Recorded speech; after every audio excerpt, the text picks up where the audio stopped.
اعوذ باللہ من الشیطان الرجیم بسم اللہ الرحمن الرحیم۔ محترم سامعین و ناظرین، آج کی ہماری ویڈیو یہ ہے کہ قرآن پاک کا نزول حضور اکرم صلی اللہ تعالیٰ علیہ وآلہ وسلم کی ذات پر کیوں ہوا، یعنی قرآن حضور علیہ السلام پر کیوں نازل ہوا، اس بارے میں آج ہماری ویڈیو ہوگی۔ بندوں کے لیے ضروری ہے کہ اللہ تعالیٰ کے احکام کو مانیں، لیکن یہ ماننا اس وقت ضروری ہوگا جب وہ احکام نبی پاک علیہ السلام کی زبان سے ادا ہوں۔ اللہ تعالیٰ بلا واسطہ کسی غیر نبی سے کلام نہیں فرماتا۔ اگر حضرت جبریل امین علیہ السلام انسانی شکل میں آ کر لوگوں کو احکام سنائیں تو بھی ان پر عمل کرنا ضروری نہ ہوتا۔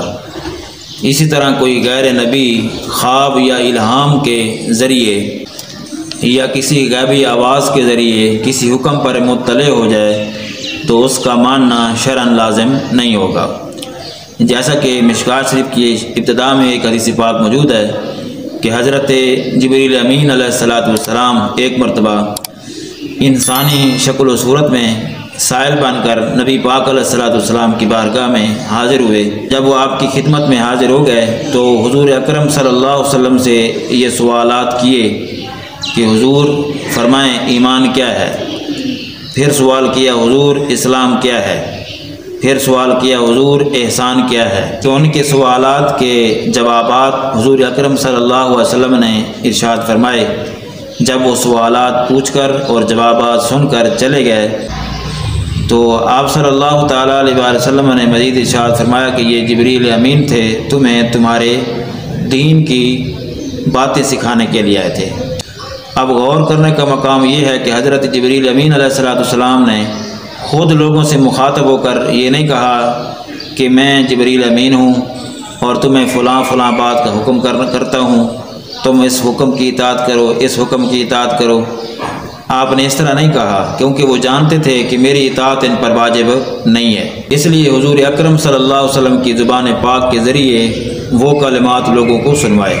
گویا کہ یہ بات ہمیں سمجھ آتی ہے کہ حضرت جبریل امین علیہ السلام نے خود احکامات لوگوں کو بیان نہیں کیے، بلکہ نبی پاک علیہ السلام سے وہ کلمات کہلوائے اور آپ صلی اللہ علیہ وسلم نے لوگوں کو بتایا کہ ایمان کیا ہے، اسلام کیا ہے، احسان کیا ہے۔ تو جب نبی پاک علیہ السلام کی بات ہی لوگوں کے لیے لازم تھی اور آپ کا زبان سے جو کلمات نکلنے تھے وہ لوگوں کے لیے حکم اور احکامات تھے، قرآن پاک کا جو نزول ہوا ہے وہ حضور علیہ السلام پر اس لیے ہوا ہے۔ ائمہ مجتہدین کا قیاس بھی اللہ تعالیٰ کے فرمان یا حضور اکرم صلی اللہ علیہ وسلم کے ارشاد پر مبنی ہوتا ہے۔ اللہ تعالیٰ کے فرمان یا حضور اکرم صلی اللہ علیہ وسلم کے ارشاد کے خلاف ان کا قیاس نہیں ہوتا۔ ہماری اس تقریر اور ہماری اس ویڈیو سے یہ نتیجہ نکلتا ہے کہ نبی کی ہی اطاعت جو ہوتی ہے وہ در حقیقت اللہ تعالیٰ کی اطاعت ہوتی ہے۔ پیغمبر کا جو خواب ہوتا ہے یا الہام ہوتا ہے وہ بھی وحی کی طرح ہوتا ہے۔ جس طرح وحی قابل اطاعت ہوتی ہے اسی طرح پیغمبر کا جو خواب ہوتا ہے وہ بھی قابل اطاعت ہوتا ہے، اس طرح پیغمبر کا جو الہام ہوتا ہے وہ بھی قابل اطاعت ہوتا ہے۔ جیسا کہ حضرت سیدنا حضرت ابراہیم علیہ السلام خواب کے اندر آپ نے دیکھا اللہ کی طرف سے حکم ہوا کہ اپنے بیٹے کو ذبح کر دو، حالانکہ بے قصور آدمی کو قتل کرنا شریعت کے خلاف تھا، لیکن اس خواب نے حکم شرعی کو آپ کے حق میں منسوخ کر دیا۔ آج اگر کوئی مسلمان یہ خواب دیکھے تو وہ محض اپنے خواب پر ایسے کام کی جرت نہیں کر سکتا کیونکہ یہ خلاف شریعت ہے۔ یہ بھی یاد رہے کہ حضرت جبریل امین علیہ السلام نہ تو نبی ہیں اور نہ نبیوں کے استاد ہیں، بلکہ آپ اللہ تعالیٰ اور پیغمبروں کے درمیان پیغام لانے والے، پیغام پہنچانے والے ایک قاصد ہیں اور انبیاء کے خادم ہیں۔